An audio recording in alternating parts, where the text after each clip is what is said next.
Bonjour à toutes et à tous, merci de nous rejoindre aujourd'hui sur la chaîne. Installez-vous confortablement, car l'histoire que nous allons raconter n'est pas seulement celle d'un homme politique au sommet de son ascension, mais celle d'un être humain confronté à ses propres failles, à ses choix les plus intimes, et à un bouleversement personnel qui change la trajectoire d'une vie. Jordan Bardella, né le 13 septembre 1995, est aujourd'hui président du Rassemblement national et, à seulement 31 ans, l'une des figures politiques les plus influentes de France en ce mois de janvier 2026. Dans l'imaginaire collectif, Bardella incarne la discipline, la rigueur stratégique, la maîtrise de soi. Un jeune leader façonné par les plateaux télévisés, les meetings sous tension, les débats idéologiques sans concession. Un homme dont l'agenda semble ne laisser aucune place au doute, encore moins à la fragilité. Et pourtant, car derrière la silhouette lisse du responsable politique, derrière les discours calibrés et la pression permanente du regard public, se cache une réalité bien plus complexe. Une réalité que Jordan Bardella lui-même a choisi, un jour, de dévoiler. Ce jour-là, dans une salle soudainement silencieuse, il n'était plus question de stratégie électorale ni de ligne partisane. Il était question de vie privée, de choix irréversibles, de ce moment précis où l'ambition doit apprendre à cohabiter avec l'intime. À 31 ans, alors que beaucoup l'imaginent enfermé dans un cycle sans fin de réunions et de déplacements, Bardella révèle qu'il a fait un pas que peu attendaient un taux de lui. Celui du mariage.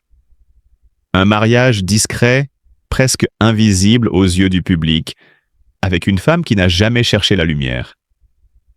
Une femme qui n'est pas une figure médiatique, mais une présence constante, silencieuse, déterminante. Elle n'est pas arrivée dans sa vie comme un symbole ou un trophée, mais comme une force tranquille. Présente dans les nuits tardives, attentive dans les silences, patiente face aux absences imposées par la politique, Jordan Bardella le reconnaît sans détour. Avant elle, il ne connaissait pas le sentiment d'être attendu.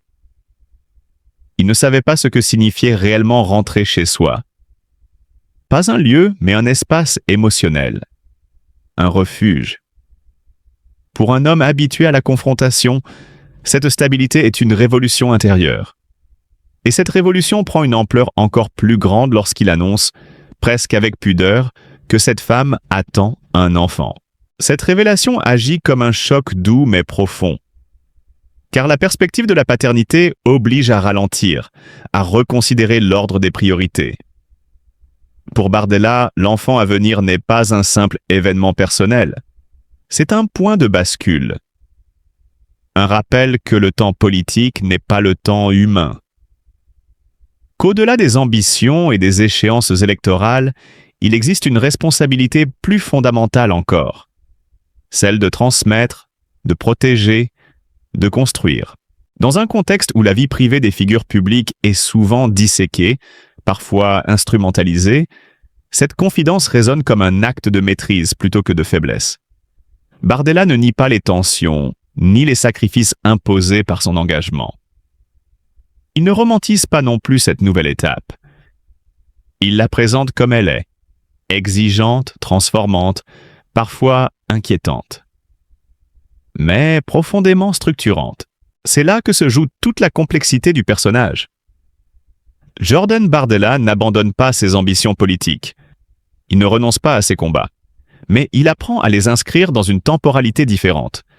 Une temporalité où le succès ne se mesure plus uniquement en termes de pouvoir ou d'influence, mais aussi en qualité de présence, en capacité à être là pour les siens. En révélant cette part de lui-même, Bardella expose aussi une vulnérabilité rare dans le monde politique. Une vulnérabilité qui ne l'affaiblit pas, mais qui humanise son parcours.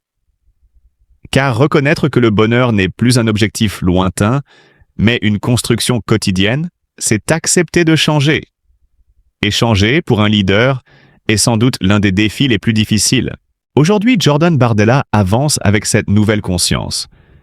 Celle d'un homme qui continue de marcher sur la ligne de crête du pouvoir, mais qui sait désormais qu'au-delà de la scène publique, une autre vie l'attend.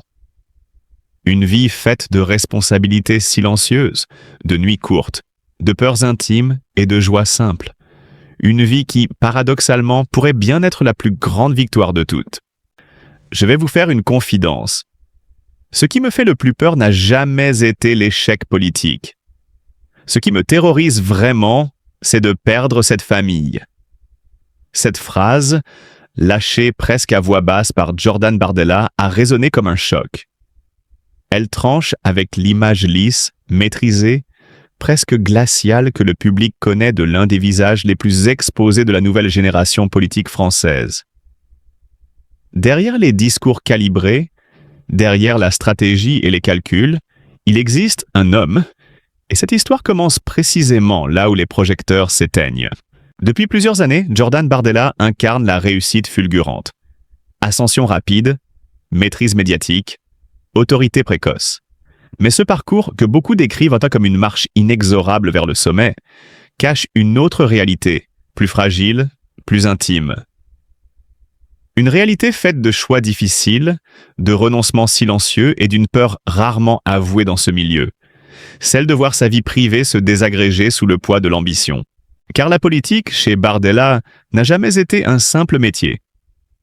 C'est une arène permanente, une tension continue, un combat qui dévore le temps, l'énergie et parfois l'âme. Très tôt, il comprend que chaque victoire publique exige un sacrifice personnel. Et c'est précisément à ce moment-là que le destin s'invite sans prévenir. Un enfant arrive. Pas au moment idéal, pas dans un calendrier maîtrisé, mais dans la réalité brute d'une vie déjà sous pression. Cet événement agit comme un électrochoc. En une nuit, selon ses proches, Jordan Bardella cesse d'être uniquement un stratège. Il devient père. Et cette transformation est brutale. La politique n'est plus le centre absolu. Elle doit désormais composer avec quelque chose de plus grand, de plus vulnérable. La responsabilité d'un foyer. Là où certains auraient poursuivi leur route sans se retourner, lui marque un temps d'arrêt. Non par faiblesse, mais par lucidité. C'est là que le récit se complexifie. Car choisir la famille, dans un univers où l'ambition est souvent présentée comme une vertu suprême, peut être perçue comme une faille. Bardella le sait. Il sait aussi que cette décision alimente les rumeurs, les interprétations, parfois les attaques voilées. On chuchote sur ses priorités, on analyse ses silences, on scrute ses absences. La vie privée devient un champ d'observation politique. Pourtant, loin des caricatures, ce choix révèle une maturité inattendue. Bardella ne renonce pas à la politique, il la redéfinit. Il accepte que le pouvoir est un prix, mais refuse qu'il soit payé par ceux qui l'aiment. Dans l'intimité, cette tension est permanente. Les retours tardifs, les semaines sous tension, la peur constante que la sphère publique dévore l'espace familial. Je peux encaisser les attaques, les défaites, les humiliations médiatiques, mais je ne supporterai pas de devenir un étranger chez moi, aurait-il confié. Ce récit n'est pas celui d'un conte idéalisé. C'est une chronique réaliste d'un homme pris entre deux loyautés. D'un côté, l'appel du pouvoir, la pression du parti, l'attente des électeurs. De l'autre, un enfant, une maison, un silence précieux que la politique ne sait pas offrir. Chaque décision devient un arbitrage. Chaque succès public soulève une question intime. À quel prix? C'est précisément cette zone grise qui fascine. Car elle brise le mythe du politicien invulnérable. Jordan Bardella apparaît alors sous un jour plus humain, presque dérangeant pour ses adversaires comme pour ses partisans. Il n'est plus seulement un symbole, mais un homme confronté à ses propres limites. Aujourd'hui, lorsqu'il parle d'avenir, ses mots ont changé. Moins triomphants, plus mesurés. Comme si l'ambition avait appris à cohabiter avec la peur. Non pas la peur de perdre une élection, mais celle, infiniment plus profonde, de perdre ce qui ne se reconstruit pas, une famille, un équilibre, une part de soi. Derrière l'éclat des plateaux télé et la violence du débat public, cette histoire révèle une vérité rarement assumée. Parfois, le choix le plus courageux n'est pas de monter plus haut, mais de savoir jusqu'où ne pas aller trop loin. Et c'est peut-être là, loin des slogans et des stratégies, que Jordan Bardella a vécu sa décision la plus politique et la plus intime. Pendant longtemps, Bardella a donné l'impression d'un parcours sans aspérité, Une ascension rapide, presque trop parfaite.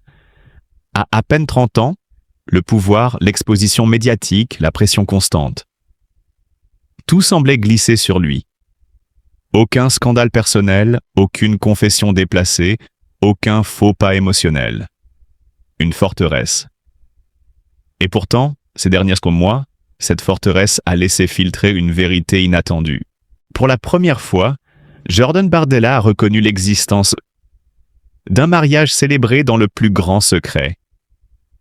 Pas de photos officielles, pas de communiqués, pas de mise en scène. Un choix radical à l'ère où la vie privée est devenue une extension de la communication politique. Pourquoi se cacher quand tant d'autres exhibent leur bonheur comme un argument électoral? Cette question, beaucoup se la sont posée. Et c'est précisément là que commence le malaise. Car ce mariage n'est pas un simple détail biographique. Il intervient à un moment clé, alors que Bardella est déjà enfermé dans un rôle public exigeant, presque écrasant. Derrière les discours, les meetings, les stratégies, il y a un homme qui, visiblement, a ressenti le besoin de reprendre le contrôle de son intimité, quitte à dérouter ses soutiens comme ses détracteurs. Mais l'histoire ne s'arrête pas là. Ce qui a véritablement bouleversé son entourage, c'est l'annonce d'une paternité imminente. Un événement qui, selon plusieurs témoignages, l'a frappé de plein fouet. Ceux qui le connaissent parlent d'un moment de sidération, comme si, soudain, toutes les certitudes construites à force de discipline politique s'étaient fissurées. Jordan Bardella, l'homme de contrôle, aurait été submergé par l'émotion. Non pas devant un public, mais dans un cercle restreint, loin des micros. Les larmes, raconte-t-il, n'étaient pas théâtrales. Elles étaient le signe d'un vertige. Celui d'un homme qui comprend que sa vie ne lui appartient plus totalement. Qu'un enfant à venir redéfinit les priorités, les peurs, les responsabilités. Et au cœur de cette transformation, il y a une femme. Une présence discrète, presque effacée médiatiquement, mais déterminante. Contrairement aux compagnes politiques mises en avant, elle aurait exigé l'inverse. La protection, le silence, la distance. Elle aurait refusé de devenir un symbole, un accessoire de carrière. Et c'est peut-être cela qui a changé Bardella plus que tout le reste. Selon des proches, cette relation l'a confronté à une réalité qu'il avait jusque-là tenue à distance. La solitude du pouvoir, la fatigue psychologique, l'isolement progressif. Elle n'a pas cherché à le détourner de sa carrière, mais à lui rappeler qu'une ambition sans ancrage personnel finit toujours par se retourner contre celui qui la porte. En France, ces révélations ont provoqué une réaction étrange.